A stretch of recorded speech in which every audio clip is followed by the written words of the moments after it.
Planning a night out on the tongue in Grenada? Well, getting a personal driver just got much easier with the Ride Go app, of course.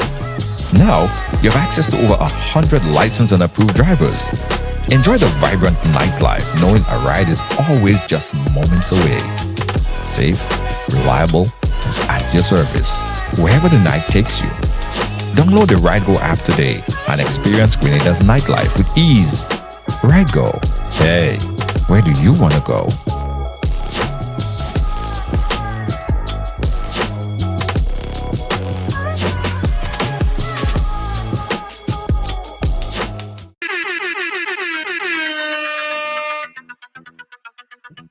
Yeah. No long talking, guys, because I'm already late and I could see some of all your faces already. Why are you so late? I apologize, guys. I was coming from Brooklyn and a lot of traffic on the Bell Parkway, and it was just I tried everything. I tried to fly, but it just wasn't happening. I just couldn't get airborne. Nonetheless, guys, we are obligated to bring you this information here today. And of course, my guest joining me is someone I think is the most appropriate person at this point in time to speak to the Caribbean on what we are seeing, what we are sort of witnessing here in the Caribbean. A first, well, not a first really. A first of its magnitude of kind of what is building up to be. A lot of people are very concerned on what's happening in Venezuela. If you guys been paying attention, you would know that there are a large amount of U.S. assets, military assets stationed in the Caribbean in that general area right there, right? The target, as the U.S. is saying, is to stop the narcotic trade, the drug trade that goes in and out of Venezuela, to curb that. And there have been a lot of talk of how this whole increase in U.S. assets may or may not destabilize not only what's happening in Venezuela, but the other Caribbean islands. Now, Trinidad and Tobago has stated its position on it. Guyana also state their position on it. Other Caribbean islands are speaking out. And as I said, the most appropriate person to speak to today, and I'm rushing it because he don't have a lot of time, is Mr. Gary Griffith. Now, Mr. Gary Griffith, as you guys would know, he is probably the Caribbean Police Commissioner. Everybody looks for him for any type of information as it relates to these type of things, and he's our go-to person for that information. Mr. Gary Griffiths, I know you don't have time. Thank you so much, and I apologize for the lateness. Thank you for joining us on Ride Along Live. Let me unmute you there. All right, sorry. Yes. Okay, go ahead. Sorry. Yes. Sorry. Yeah, always my pleasure. Good evening to you and to your many listeners and viewers.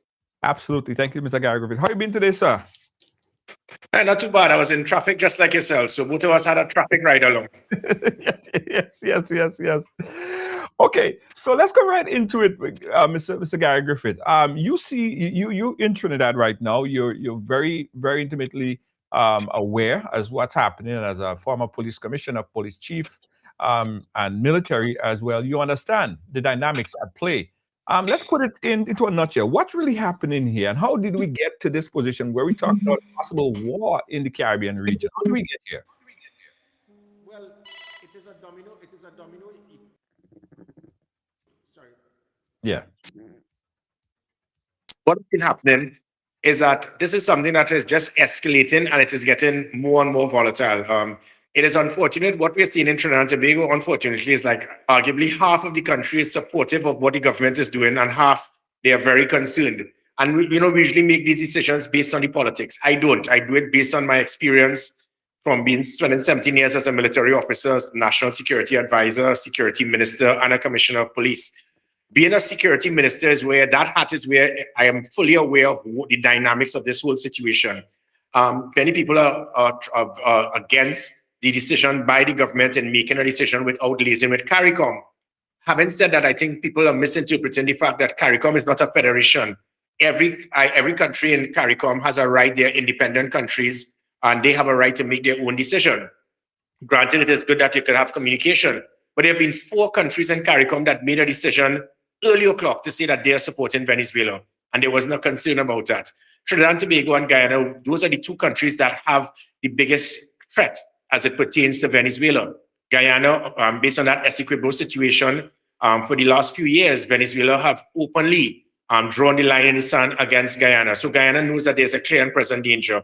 Trinidad and Tobago, in more recent times, we have seen the situation escalate. It has not held based on 2 matters. Firstly, Trinidad and Tobago itself, not the prime minister so much, but other junior government ministers who have no training or qualification in national security. You hear Philip Alexander basically making comments that one US Marine could take out 100 Venezuelans, and stupid comments like that is not called for. Apart from the fact that he has watched one too many Rambo movies, when you have people that are ignorant in national security making comments like that, you give the impression that the US is so supreme that they can cover and protect Trinidad and Tobago. That is not so. Yes, I heard the comment you made that we have a large maritime presence of US military personnel. That is very rare. I have been involved in spending 17 years as a military officer. We have worked closely with the United States from Tradewinds, SINSEC, that's Caribbean Islands Nation Security Conference, CANSEC, and all of these things. But they've never come so far south. We do not, if the US decides to pull out and we decide to, like sometimes somebody plays strong, and because you have a big brother, when the big brother leaves now, you have nothing to protect you. There's the perception by Philip Alexander and others who are ignorant in understanding this situation. Venezuela, if there's going to be some all-out armed conflict, Venezuela it's not about having naval presence. They can stay on the mainland and press a button. And by pressing that button, it means that they can easily do a lot of damage to Trinidad and Tobago. So people are not aware of the volatile situation. Many persons have never been involved in armed conflict to understand the dynamics of the situation. What is required more than anything else is dialogue. It's communication. It is some degree of statesmanship and diplomacy. Mhm. Yes, so I do agree that there should be some degree of communication and with our CARICOM allies. If it can still happen, I will welcome it. This should not be us picking sides. It's not about a US versus Venezuela, and we need to pick a side. That is not what this is about. I must quickly add, my final point on this is that this matter has escalated for decades with Venezuela. The La Guardia Nacional have constantly, since the 1980s, we have been aware of the La Guardia Nacional. It entering Trinidad and Tobago's waters, attacking our fishermen, seizing their vessels, seizing their fish, seizing their nets, and then they have to fend for themselves. So we are aware of Venezuela encroaching into Trinidad and Tobago's waters. As the Minister of National Security, when I acquired the dam and vessels, I said point blank, I said, this has to stop. And thankfully, because of that, bilateral agreement was signed and it was approved with Venezuela that they will stop entering our waters. That lasted for a few years because the last administration refused to maintain the vessels that I acquired, which were the dam and vessels. And so you have that situation with Venezuela. We have the situation with 20,000 Venezuelans who are allowed to be regularized without a vetting process. Some of them are involved in criminal activities. And now we have the situation with Venezuelan senior government officials throwing shots across the bow.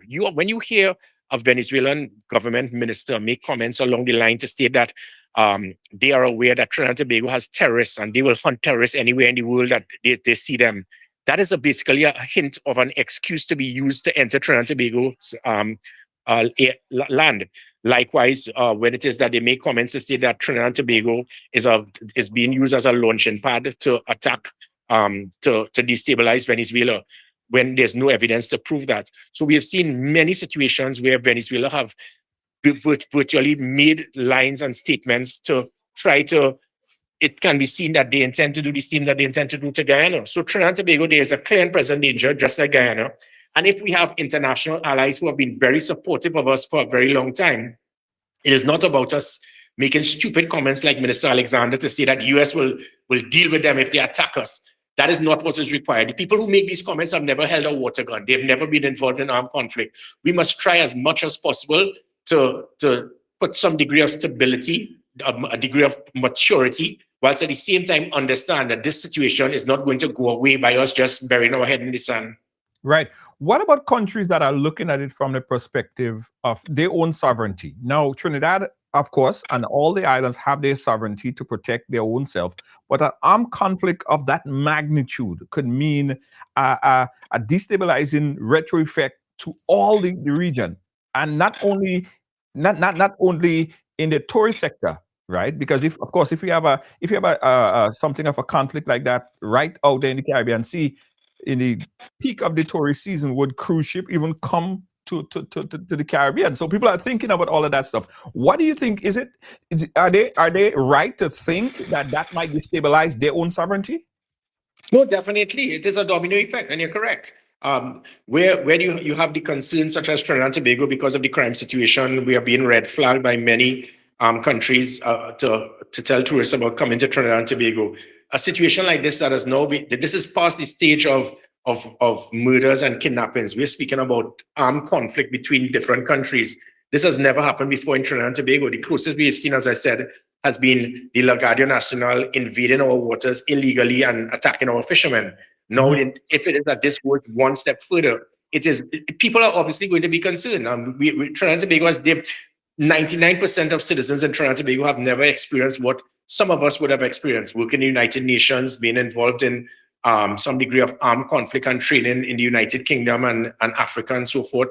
So people are not aware of how the damage that can be done. The closest we have seen in Trinidad and Tobago was the 1990 attempted coup, and that lasted a few days by a set of 100 riffraff persons who were not trained or qualified in counter-revolutionary warfare. And me I was the youngest officer, in fact, in the Trinidad and Tobago Defense Force at the time. And that was a mismatch. What we are seeing now is something that we must find ways to minimize the possibility of this escalating, but it is not helping when you have Venezuela making statements. I mean, you refer to our prime minister as a drunkard, then you state that we have terrorists and you intend to hunt terrorists wherever you find them, and that we are being used as a launching pad to destabilize Venezuela. Those type of comments must cause any government and prime minister to be concerned that you are throwing words that seems to be an avenue to justify your next step. And if that is the case, by right, if I was a prime minister, I will look at my international allies, jump high, jump low. When it is not a choice between USA and Venezuela. The United States have supported Trinidad and Tobago 100% in national security as it pertains to training, equipment, technology, building our resources. Venezuela have never lifted a finger. They've never done a thing. So if the United States would continue to act as our support mechanism, it's not to say that we intend to support the US in a conflict with Venezuela. That is their business that all CARICOM countries should stay out. It's not our business. But Venezuela have stated categorically, both to Guyana and Trinidad and Tobago, we have a vested interest and justification to see that we can invade your airspace and your territory. And if that is the case, we need to protect ourselves. And if it is, again, Trinidad and Tobago, we don't have that type of technology. Venezuela, as I said, they can easily stay from the mainland and press a button. We need to have that type of technology of SAM, surface-to-air missiles, drones. When I left as National Security Minister, we left the PNM government with 4 helicopters and 2 aircraft from the Air Guard. Now the Air Guard, they don't even have anything even to fly a kite. The PNM totally shut down every single thing. So for the last 6 years, the Air Guard has absolutely no air capability, not even to fly a kite. I left them as Minister of National Security with a 100-meter plus Chinese vessel to train 150 sailors every 6 months. They never left Stoble's Bay. 12 diamond vessels at a cost of 1.2 billion less than the 3 OPVs. They never touched it and never maintained it. So because of that, even the Coast Guard is defenseless. I formed a police marine branch that has never been utilized since I left as Commissioner of Police. So we are virtually crippled. We have been crippled based on incompetence, bad management. I did approvals for drones, for hovercraft, for interceptors. All of these things were sidelined, armored vehicles. So with that now, it is virtually impossible to expect us to have some degree of support on to defend ourselves from external aggression unless we get that type of external support from our international allies. Yeah, but isn't okay, if the U.S. is pushing for a change of regime in Venezuela, right? Isn't that a worse case scenario for Trinidad? Because if the Maduro regime falls, right? We've seen that in other places where the U.S. move in and they push for a change in regime, and then the situation become worse. Then there'll be more Venezuelan just finding a place to live, and where they're going to move? The closest neighbor, Trinidad and Tobago. Well, you hit the nail on the head. You're correct. As I said, 20,000 persons were regularized by the previous administration. It was wrong. It was done in a wrong manner because there was no vetting process. So hundreds of persons who were probably gang members, criminal elements, and persons who can be a liability to the public purse or be a threat to national security were regularized. It was very unfair to the 100,000 other illegal immigrants from throughout CARICOM, China, India, Africa, who have been here for years and didn't get that opportunity. So that is where we stand right now. If it is that Venezuela becomes virtually crippled by any attack with the United States, they are going to be coming across here not by the thousands, but by the hundreds of thousands, which makes it even more significant why we must have that U.S. presence to protect our borders from that influx that we might get based on that, because people are going to look to escape, and rightly so. And if it is, we can't handle it now, where Venezuela is not unstable, well, not as unstable as it would be if there's some degree of open conflict with the United States. All Trinidad and Tobago, we will not be able to recover if we end up with hundreds of thousands of Venezuelans entering here illegally. The only way that could be prevented is U.S. military naval intervention between the waters, those few miles between the mainland and Trinidad and Tobago. Right now, we do not have that naval capability to protect ourselves if it is that persons are going to be coming in here by the hundreds of thousands. So which gives even greater justification for us to seek that support from the United States in case this happens. Yeah, but, okay. And I get that. A lot of people are saying, would America really exhaust its resources over time, over a long period of time, to aid the Caribbean region? And then also think about the aspect of, okay, if something happened, the armed conflict, it's not only going to be, I'm doubtful that it would only be centralized in Venezuela. Trinidad and Tobago, everybody's right there. And I've seen places like Ukraine, when Ukraine throw bombs, they're hitting all over the place now, everybody getting hit.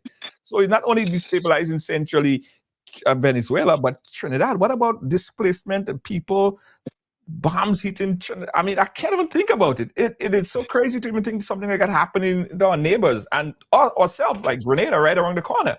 Are we thinking about all these possibilities of things happening? Hence the reason why I strongly recommended an emergency meeting with CARICOM, not just with the prime ministers, because there's not one prime minister we have throughout CARICOM that has any degree of training or knowledge in counter-revolutionary warfare, armed conflict, or military or law enforcement training. I can't recall. I don't think there's any. So it's not just about a meeting with the prime ministers, but also the relevant national security ministers and also the commissioners of police and chiefs of defense staff. We need to, that is why I actually drafted the Ministry of Defense for Trinidad and Tobago to prepare us for such a situation. We never had a Ministry of Defense before. I drafted it since 2010 for the Prime Minister. It was not implemented because probably some persons thought that it will split their power by being Minister of National Security. But I drafted the Ministry of Defense specifically to prepare us for situations like this, because the role and function of the Trinidad and Tobago Defense Force is not just as an aid to civil power, but it's also to defend and protect us from external aggression. So it definitely requires dialogue throughout CARICOM, but with experts there to explain what can arise in a situation like this. You have situations when you have a country that becomes affected by war. Sometimes you might even have to, a government can collapse because of it, and you turn into martial law, which is where the military now takes over. The things that I'm speaking about, most citizens in Trinidad and Tobago have never experienced. They see it in the movies. I have seen it. I've felt it. I spent 6 months in Haiti with our CARICOM troops, 300 of us from 6 different CARICOM countries, Bahamas, Antigua, Barbados, Jamaica, Guyana, Trinidad and Tobago, to ensure that Haiti can get back democracy after it was virtually crippled. So we don't want to see a repeat of what has happened in Haiti. But again, these things, a country that becomes ripped by armed conflict, counter-revolutionary warfare, whatever it is, terrorist activity. Sometimes it takes years for them to recover. The more we can find ways to prevent this from happening, the better for us. I think we are a little too small in the dance. You know, when the elephants fight, only the grass is trampled. I think it's beyond us to be involved in any dialogue between Venezuela and the United States. But what we must not do is to show that, listen, we are sided with the United States. It's not about siding with the United States. This is about Venezuela openly making threats to Trinidad and Tobago, accusing Trinidad and Tobago wrongfully, lying about our country, and giving excuses to justify invading our country and that these are shots across the bow, and we must be concerned. The United States have not made such threats. Venezuela have done so, and Venezuela have done so based on the accusation that Trinidad and Tobago will use USA as a launching pad for the USA to attack Venezuela. That has not been done. If that is done, Trinidad and Tobago would now become targeted by Venezuela. But at this time, we have not done so. We have not made any such arrangements. We are not allies of the United States in any armed conflict with Venezuela. So I think in local parlance, the Venezuelan president, the vice president, and the defense minister did damn fast and out of place to be making threats to accuse Trinidad and Tobago of something that we have not done, and to use that as justification to want to invade Trinidad and Tobago. I hear you there. And listen, I am so appreciative of your information here. But this is the point I want to raise, right? If America has been so concerned and is so concerned about the liberation of the Caribbean and intervention and helping the Caribbean and love the Caribbean, why haven't America used its power and force in Haiti? Why haven't America? And the problem in Haiti is different from what's happening in Trinidad.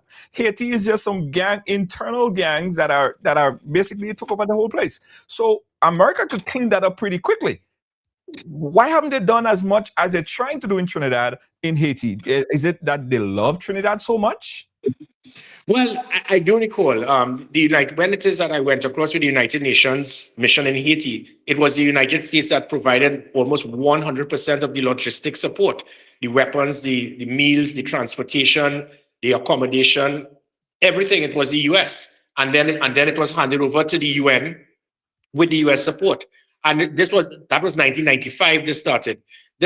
I think about 2 or 3 other occasions, the United States have gone in there, provided the support. And as soon as things, there's a degree of control, all hell broke loose again. We need to find an avenue again with CARICOM. We have abandoned Haiti. I was very disappointed when I listened to certain countries said they were willing to send troops to Haiti to try to deal with this volatile situation. These are gang members. When it is you talk about our trained, qualified military persons from different arms in CARICOM, we're supposed to have gone to Haiti by now to have dealt with this situation and put some degree of control. If it is that, again, that would become the military now would have taken over. But that is what is required. But I don't think that at this time, we may have the logistic capability to send a foothold into Haiti without the US support. So again, you're quite right, but the US have done it before. I think it is based on CARICOM making the decision to inform the United States that the same thing that you did in 95 and a couple of times after in the 21st century, you have provided that type of logistic, administrative, financial support for CARICOM to assist in stabilizing Haiti. It is by this time, it is more than required. Yeah. Do you think it's about oil? Do you think it's about the fact that we have this oil-producing countries, Venezuela and Trinidad is over here, and what does Haiti produce? Like if the same was different, or if the different was same, or if it was a different perspective and Haiti is the one that had the oil, do you think that it would have been the same reality as it is now? Just thinking from the top of my head. Well, and again, you will hear the comments from that because people are saying just now you'll hear Venezuela's weapons of mass destruction as well. Oh, exactly. We heard it before. And again, that is above our pay grade. We do not know. It is rather strange that the United States will send such heavy naval supremacy so deep into the Southern Caribbean. This is going to cost a pretty penny. The US has something known as SOUTHCOM. SOUTHCOM acts in dealing with border security and protection, mostly within the Caribbean. And most of their vessels will stay just around Florida, Bahamas, Jamaica, Dominican Republic, in those areas. For them to go so far south, this is costing tens upon tens of millions, if not hundreds of millions US per month to have these vessels so far down south. How long they're going to remain here, we do not know, because it is affecting the taxpayers in the United States. People are going to be frustrated eventually to say why it is we are spending hundreds of millions per month to have these vessels way down south and nothing is happening. So something is going to give. Something is going to give. This is not going to be staying indefinitely, which is why my concern is that certain government officials, i.e. Philip Alexander, needs to shut his mouth, stop making these wild statements on Venezuela, because if the US pulls out and they head back up north, Philip Alexander believes that the US is similar to Captain Kirk and the Starship Enterprise. If Venezuela decides to attack us, you could just press a button and the US warships will be beamed down here within seconds. It's going to take a week. By that time, it'll be all over within hours. So we need to, unless the US has permanent presence in Trinidad and Tobago to assist us, we are going to be defenseless and crippled by any type of open warfare with Venezuela, unless the US leaves here and leaves us with the type of things I spoke about, drones, helicopters, interceptors, SAM, surface-to-air missiles, to intercept missiles that may come from Venezuela by them just staying on the mainland and pressing that button. So all of this is a concern. What is the reason for the US presence here? The US have given their reason, their justification. It is not foolhardy. The perception people are saying is that why you have such massive vessels to deal with transnational organized crime. That is why the PNM were purchasing the OPVs. Every country has something known as an exclusive economic zone, which can go 200 miles off your mainland. And the British forces have provided such naval vessels from the United Kingdom, and they've brought it into the Caribbean and assisted us tremendously with my then TOCU, the Transnational Organized Crime Unit, to be involved in joint military and intelligence operations to intercept tens of millions in cocaine and weapons. The French forces in the Antilles have done the same for us with the same type of vessels. So let us not be fooled to feel that what the US is doing, why you need such large vessels. The vessels can't turn up here to then send out launchers and helicopters and interceptors unless you have those type of vessels. And I'm not saying that I am not here to defend the US and say that is what the US is saying. But as I said, the French and the British have sent similar vessels within our waters to deal with a similar situation. If the United States is saying that, unless they decide to do differently, it is not our business to defend or to attack the US based on their rationale. That is not our business. I will say we doesn't know and we doesn't care. What we need to do is to make sure that if one country is openly showing some degree of aggression and threats to Trinidad and Tobago, we need to make sure we have as much support from our international allies to have us protected in case it goes to that situation of stepping up to what DEFCON 1. That's the last thing we want. Wow.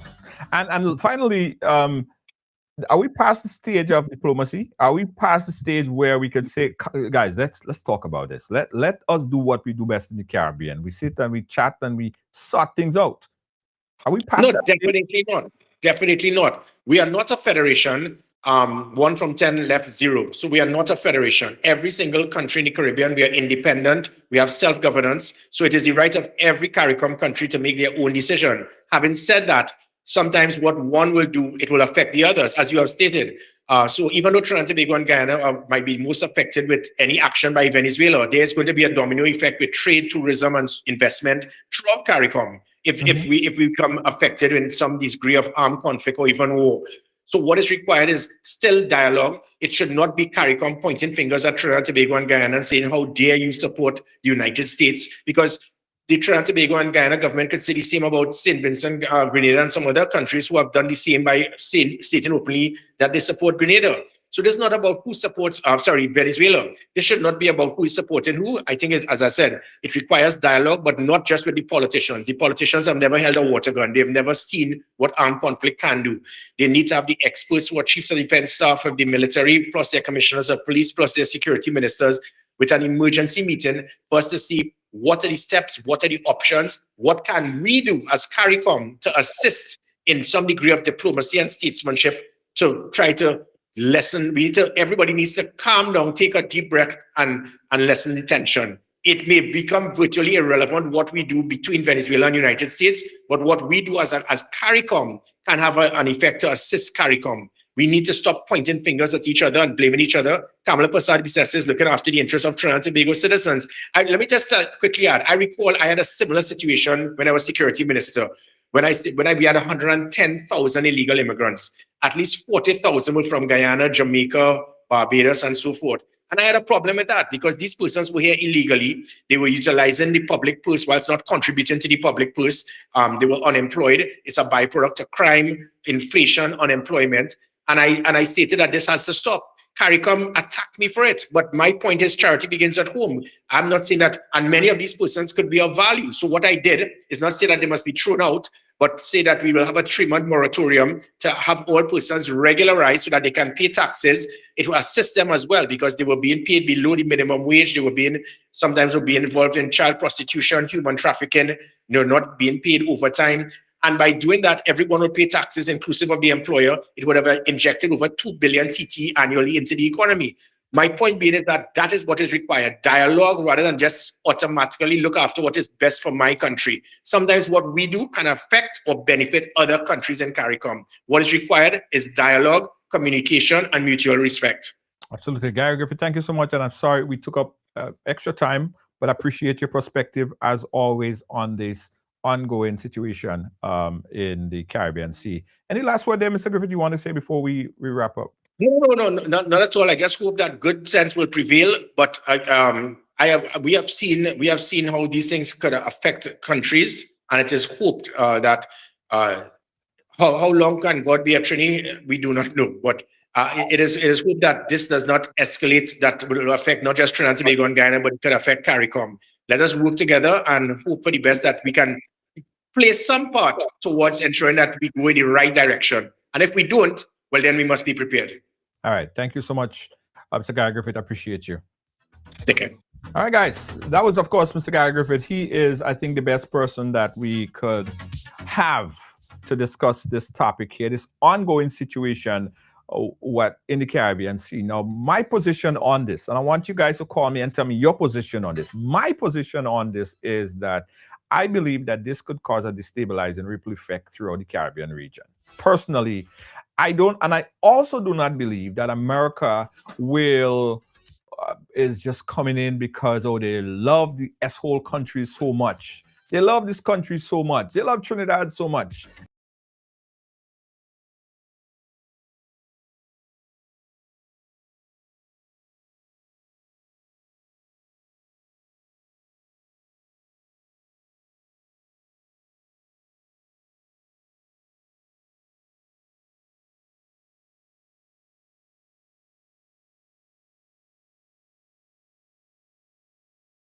Background, that full consultation and conversation with the rest of the region, knowing fully well that any kind of armed conflict within the Caribbean region, any kind of armed conflict within these Caribbean Sea will essentially destabilize the entire region. Absolutely. The Caribbean rely on almost 70 to 80% of revenue to tourism. Yeah, that's a lot. A huge, probably not 70, say more like 45 to 50%. And if that is the case, and we have people deciding not to travel to the Caribbean because you don't see what happening in the Caribbean, what effect would it have on the region? Now, this would not only affect Trinidad and Tobago. This essentially will affect every single island in that region. Talking about St. Vincent, Grenada. I mean, when bombs flying, they're flying all over the place. They say bullet don't have no eye. Well, bombs blind. They don't have no eye. They don't have no teeth. They don't have no sense. They're falling all over, and they're going further than bullets. So think about it, guys. Are we ready? Is government in the Caribbean ready to have that type of instability in our region? Could we sustain ourselves for even 5 months, 2 months. And it won't be 2 months or 5 months. Because after all of this, if this were to happen, because the amount of military buildup that we have in the Caribbean Sea, see right there, if anything were to happen, this would be such a long-lasting effect, not only on just tourism, but just the infrastructure. Huh? Sad. 718-701-5720, guys. Let me know your thoughts on it. Let's take your call on the line on this situation right here. Again, it's an escalation, it's a buildup of military forces in the Caribbean region. And this is America saying that it is trying to stop the narcotics from coming through Venezuela, right? Just today, there were another 3, I believe, a vessel carrying, well, the reports are a vessel carrying 3 individuals that are linked to drug trafficking, major drug trafficking from Venezuela, was shot somewhere in the Caribbean Sea, right? That just came through CNN Wire right here. And all of this is escalating. Right before that, a week ago, 11, they confiscated how much thousands of narcotics on a cruise ship, and 11 people, not cruise ship, on a boat, and 11 people got shot and killed out there in the water. So it's escalating. What's going to happen next? Now, we know that, for one, Venezuela may not be any match at all whatsoever for the United States. Similarly, like Trinidad is no match for Venezuela in terms of the military might. But Venezuela cannot sustain and maintain any kind of ongoing fight, military fight with the United States. But Venezuela is not standing on by themselves. Venezuela have Russia. Venezuela have China, who are also the closest allies. And we all know Venezuela and the amount of power it has, especially with the oil resources. Hence the reason I brought up, is it about that? Is it that what we're talking about? So Venezuela is not coming in and just not sitting there and just, and the people who supportive allies of Venezuela, the Russia, the Chinas of the world, they're not going to sit by and just allow, Venezuela to fall. At least I don't think that they will. So how is that going to play out? In the region, we're going to have what? A center of war that includes places like Russia and China and Venezuela and the United States and its allies in our region. Listen, we don't know about that. Our place, our Caribbean, we don't know about them type of things. We know about party, we know about fete, we know about, a girl, other man have little difference of opinion. They may fight outside or a little thing, but we don't know about that kind of instability and war. Bombs flying from all over the place. What? No, drones, helicopter in the air, bombers flying overhead.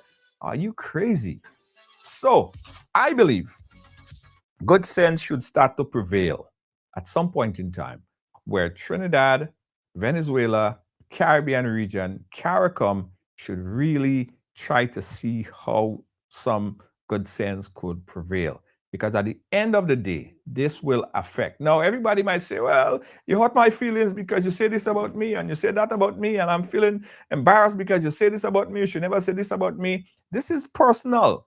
This is personal, right? At the end of the day, you're talking about instability for a whole region. And we're talking about, somebody says something about you that is personal, right? Yes, they call the Prime Minister a drunkard. Okay, and that's bad, because the Prime Minister's office should be respected. But that is personal. That is personal. I think they should look at the broader picture. Trinidad and Tobago, Venezuela, all parties, including us as Grenada, and everybody else in the Caribbean region, should seriously speak to their leaders and see how CARICOM could convene some kind of summit or some kind of meeting or whatever they call it, and seriously think about this. Seriously think about this. This is no joke. This is serious. And we are in the point right now, at the part where at this point we have hundreds of cruise ships That's when they start to come through the region. And we all know the effect that this cruise ship have on the tourism sector in the region. People rely on that because, it's a half year economy. The other side of that economy, there is no cruise ship and the malls are dead, right? So this is playing, the fact that the cruise ships are coming here, it positively affect those places. And think about it. If we don't have those cruise ships, if we don't have those tourists coming in, what's going to happen? 718-701-5720. That's my number. Let's have a serious conversation, guys. Let's have a serious conversation about this. And forget about, I think, politicians and people in power and people who are in that position. I think that they should really look beyond ego, right? I don't know if it's an egotistical thing. You can't say that about me, right? At the end of the day, this is going to affect every single one of us, whether you live in St. Vincent or Barbados or Grenada or Trinidad and Tobago. And where people saying, well, if this happened, then a whole slew of people will come from Venezuela into Trinidad and Tobago. But what if it destabilized not only Venezuela? What if it destabilized Trinidad and Tobago as well? Because Venezuela has the military might as well. They have a lot of stuff, right? Then what about the influx of everybody now coming down the islands? And the islands, do they have the resources to maintain and sustain? Will America scoop up everybody that are displaced or that will be displaced because of this instability and say give them permanent residence in the United States? No. Every Monday morning they're deporting how much hundreds of people from the United States, people who didn't commit a crime, people who didn't even commit a crime, people who are just trying to make ends meet. They never got involved in any kind of nothing whatsoever. They might just probably drive and their license was suspended or whatever minor thing. They've scooped up and they put in Alcatraz. That Alcatraz thing with the alligator Alcatraz, if it's still open. So, do they really love us? They don't want an influx of people or influx of Caribbean people in particular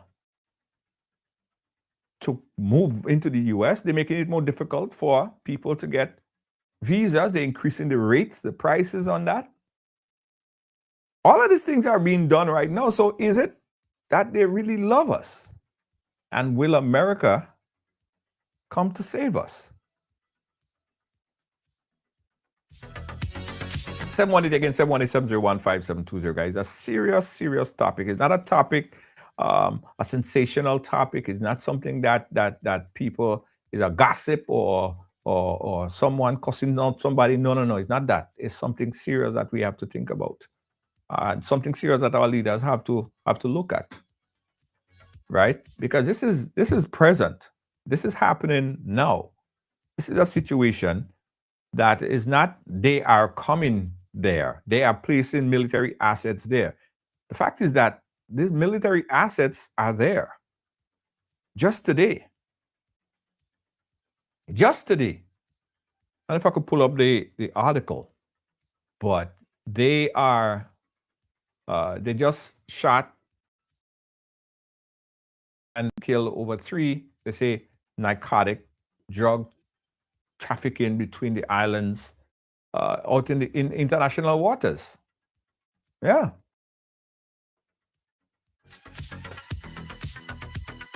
What happened next? And do you think at the end of this, America will be like, okay, well, we did all the cleanup, we did this, we did that. Let's leave Maduro there and let's just go.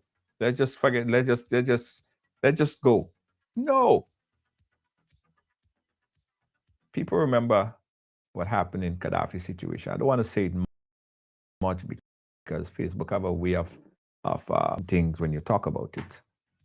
But people know when you leave a situation, when you go into territories and you leave places that is like a vacuum and there is no real governance in a particular place, what happens?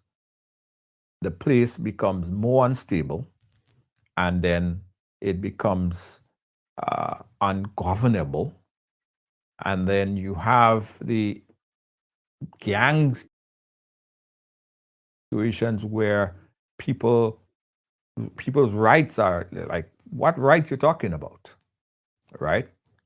Because there are no government. There's no government. There's no infrastructure for government because the place is left ungovernable. Come in and say, okay, well, we're gonna put $100 billion to put infrastructure in place to build a governance structure. And then who wants their government structure anyway? The fact is, the government is for the people, by the people. So the people don't want what government you want for them. No, they want the government that they want for themselves, for the people, by the people. So we all know what happens when you leave a place ungovernable. We all fully are aware to what happened. Let's go to the phone line. We got a call on the line. Caller, where you calling us from? We're calling from New York. How you doing, my brother? Good. You're live. Yeah. When situations like that happen, okay, in the Caribbean, and I would start by saying that every amount of years, 20, 40, 50 years, something new might happen. As something like crazy might happen that you never expected to happen. You know what I'm saying? Right. So in that time, I'm saying that the Caribbean, every Caribbean island that's what we need, be together, not apart. You see what I'm saying? Right. It's the same thing they had fought for a long time ago. And nobody wanted to take part. Everybody run and go where they had to go, and stuff like that. So this is what have to happen as we go into the future. Futuristically, this is what we got to do. The Caribbean islands, and I think I overheard the Barbadian Prime Minister talking about that. The Caribbean islands have to get together. Is about time, But we are so petty sometimes as people. All we talk about is who talking better than who can speak English, and all this nonsense, which is nonsensical in terms of we getting together and be powerful.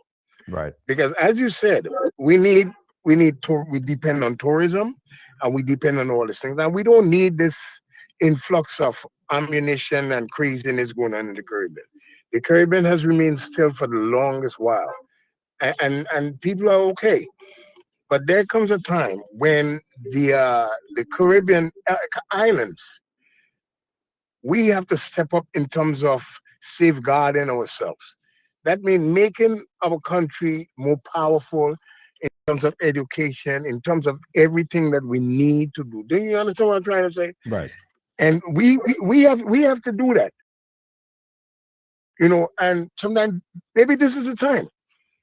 This is the time for our nationals or people who are abroad and all these people and them, all these intelligent people that every island in the Caribbean have that serves America in every institution to make America powerful. We have to find some way in the Caribbean so we can like get a certain type of payment so we can hold all these people in our country. Some of the best doctors in America is from the Caribbean islands. The best nurses and all these things, teachers. We have so much educators. Sometimes you go to Kings County Hospital, one of the biggest posts in Kings County Hospital is a Grenadian, and many more. We saw in MTA, the president one time was from Trinidad. You understand what I'm saying? Right. So we have enough educated people around the world, but we have to find a way of paying them a wage that we can, when they finish whatever, we can employ them in the Caribbean to make our country more powerful in every aspect. All right. We got people in the army. We have people in the army. We have people in hospitals. We have people in airport. We got pilots. We don't know if they fly to Grenada. everywhere we are strong, but we have to empower ourselves so that our islands could be powerful. We have to be able to communicate. And this is, as I said, communication is key. We have to stop the nonsense about, as I said, like who can talk better than who. It's not necessary. All this is nonsensical when you come down to a major problem that we all have to fix. And that's my piece. That's my piece. Thank you so much for your piece, caller. We appreciate you and everyone sharing their opinion on it. I want everyone to keep in mind that we're at a point in our history where there is a leader, that is very erratic, right? A leader of a major country that makes a lot of decision that is somewhat unpopular for people like us. Let's put it like that. And I'm not sure that this is or will be in the best interest of the people of the Caribbean. We are the S-hole countries. We are that. Yeah, that's us. That's who we were labeled, or what we were labeled as. And who give a damn about those S-hole countries and their people? We're seen as a dot on the map. To a lot of people, a lot of them, we don't even really exist, because what do we actually contribute? We don't impact the economy significantly from their perspective. So what? And I don't know if they will look out for us and see the things that we hold near and dear to our heart, like things like we are a group of people who we come together. We are friendly. We are kind. We are nice. We are very diplomatic. We don't have this type of instability. We don't have this type of war. We have carnival. We jump up. You're whining on a carnival time. You're whining on your enemy wife. You're whining on. I mean, that we are celebrative kind of people. We're happy-go-lucky, loving kind of people. Do we want to change the landscape of all of that we value as a people? People spend thousands of dollars to come to the Caribbean just to say, well, this is a beautiful place. I love to come here because of the people and the sea. A beautiful place. Do we want to change all of that? So I say, let diplomacy reign. Let diplomacy reign. And don't expect that these bigger countries will come and save us. Or these bigger countries, they love us so much. Oh, they love us so much. They love us so much. They love us so much. I think we need to think again, right? I don't want anyone to believe that is or will ever be the case. With that being said, guys, I want you guys to keep commenting on this, right? I am going to continue to follow up on what's happening there in Venezuela, what's happening there in the Caribbean, because it's not only Venezuela, it's not only Trinidad, it's not only that part of the world. Well, not that part of the world. It's not only here. It's not only there, sorry. Any little thing could affect everybody straight across. You see how close we are? We're right there. It takes what? 20 minutes to go from Barbados. When you go on an Inter-Caribbean or Liat, you go up, next minute you say, we are on a final descent. It takes 20 minutes to get from one place to the next, quickly like that. Easy, simple. So we are one. Think about it like this, right? If I'm in New York, it takes me 23 hours to drive to go to Florida. 23 hours. It takes me about 3 hours or so to fly from here to Florida, and that is still within the United States. But it takes 20 minutes to get from Barbados to Grenada. So look at the proximity. We are here. We are inches apart. Anything happening one affects the other. And I think that they need to look at it like from that perspective. Thanks for watching. Thanks for being a part of our program, guys. I got a commercial break. Come back with final thoughts. want $10 on Playway, $20 backup on Pick 3, and cash for each, please? Okay, are you adding multi-X to your bet? Yes, multi-X, all of them. Smart! Best value bet. Backup and multi-X, you cannot go wrong. Don't matter the bet, multi-X all of the daily games. With multi-X added, your winnings can be multiplied 3 times, 5 times, even 7 times. So make it a rule. Add multi-X to all your Playway, daily pick 3, and daily cash for bets every day and for every drop, and watch your money grow. Available at stores and online. You heard it here. Multiply your winnings daily. Must be 18 or older to play. NLA, making your dreams come true. Are you a progressive young leader, a proactive emerging executive, a rising professional? Then you need appropriate cover for your vehicle. Introducing the Pro Motor Plan from Beacon. Car insurance that includes free loss of use, windscreen cover up to $3,500, free special perils, free accident forgiveness.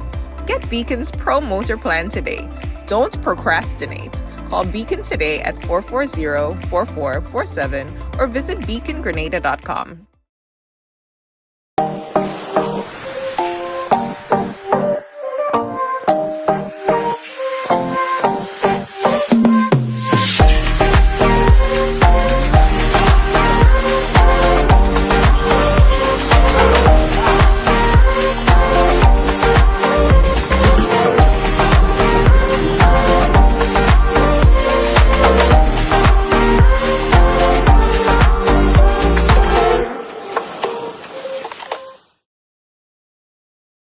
Planning a night out on the tongue in Grenada? Well, getting a personal driver just got much easier with the Ride Go app, of course.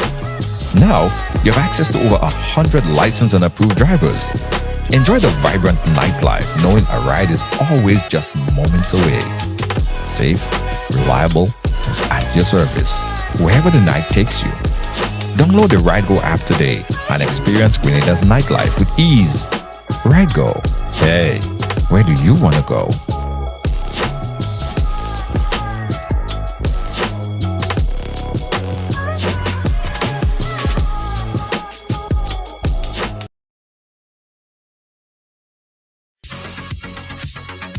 Yes, guys. Here's what I want you guys to do right now for me. As I said earlier, we have built something brand new in Grenada. It's the Ride Go app. This have been about 3 years in the making, and it's finally here. Right? It's a technology app. Well, it's a technology app. Let me see. I don't want to say that. That's not the right way. It's an app that uses technology to connect you, the customer, to drivers. Yes, that's the idea. So you are at home and you want to go somewhere. You have this app in your phone. Before, you had to call this taxi and say, oh, or you had to call downstairs and say, listen, could you call a cab for me? No. Now the power is in your hand. Yeah, the power is in your hand. So the Ride Go app puts the power in your hand. See, it's Ride Go, right? All this thing is, this is a powerhouse. It basically gives you the ability to request a cab or taxi or a luxury vehicle straight to your house or wherever you are. You might go to a party. So we built this, we've launched this, and so far it's tremendous. It's getting so much great reviews. I want you guys to check it out. Go into the App Store and download the Ride Go, spelled R-Y-D-E-G-O. That's R-Y-D-E-G-O. Download the app. But not only for people that in Grenada alone. It's only in Grenada now, but you may come to Grenada at some point in time. And from the time you land, you want somebody to pick you up. So download the app, and Ride Go will connect you.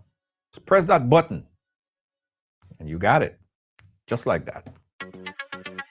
For more information on Ride or Ride Go, you got to call. The number is 473-403-1011. That's 403-403-1011. That's 473-403-1011. Ride Go. Where do you want to go? Thanks again for watching. On behalf of all of our production team here at Ride Along Live, our senior executive producer, Lois JJ, how are you? Lynn. Thank you guys for watching. Sorry for the late start on today's program. I promise I'll be early tomorrow. I promise you. I'll be early tomorrow. Okay? Catch you guys again tomorrow. Good night.